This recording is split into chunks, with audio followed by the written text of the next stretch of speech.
Ratusan warga binaan akan dipindahkan dari rumah tahanan Polrestabes Medan. Pemindahan ratusan tahanan ini terkait adanya tahanan yang beberapa waktu lalu meninggal dunia akibat dianiaya di dalam sel tahanan. Untuk kabar selengkapnya akan disampaikan rekan Vian, wartawan dari Tribun Medan yang kini sudah bergabung bersama kami. Halo rekan Vian.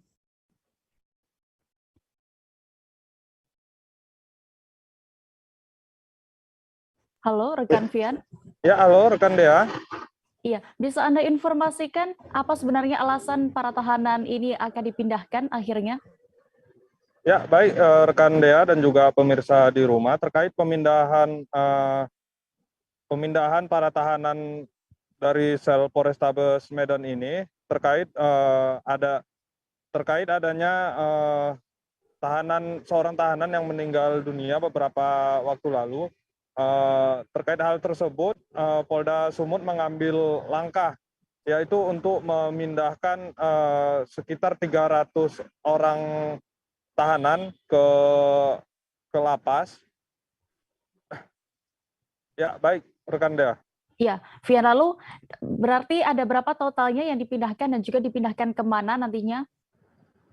Ya, dari keterangan Humas Polda Sumut mengatakan bahwasanya sebanyak 300 orang para tahanan ini tadi malam diberangkatkan ke sejumlah lapas di Sumatera Utara, salah satunya di Lapas Tanjung Gusta, Medan. Ya, baik Dea. Tribunnews berikut, rekan Vian juga sudah mendapatkan wawancara dengan Kabid Humas Polda Sumatera Utara, Kombes Pol Hadi Wahyudi terkait ini. Berikut kami tampilkan selengkapnya. Kegiatan pada hari ini berdasarkan evaluasi dan pengecekan Bapak Kapolda bahwa tahanan-tahanan yang ada di Polrestabes ini sudah banyak yang berstatus inkrah, tahanan titipan dari kejaksaan. Jadi ada kurang lebih 300 yang malam ini kita pindahkan ke beberapa rumah tahanan, seperti salah satunya di Tanjung Gusta.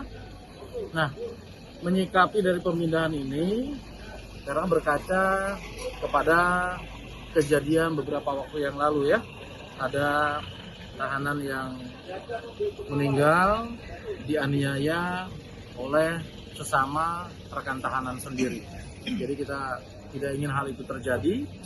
Bapak Kapolda melihat analisa dan evaluasi yang dilakukan, merintahkan untuk malam ini juga memindahkan kurang lebih 300 tahanan yang sudah memiliki ketetapan hukum tetap. Ini sebagai langkah dan upaya dari Polda Sumut untuk memberikan ruang pelayanan, kemudian perawatan, pemeliharaan kepada tahanan-tahanan yang ada di rumah-rumah tahanan di Polda.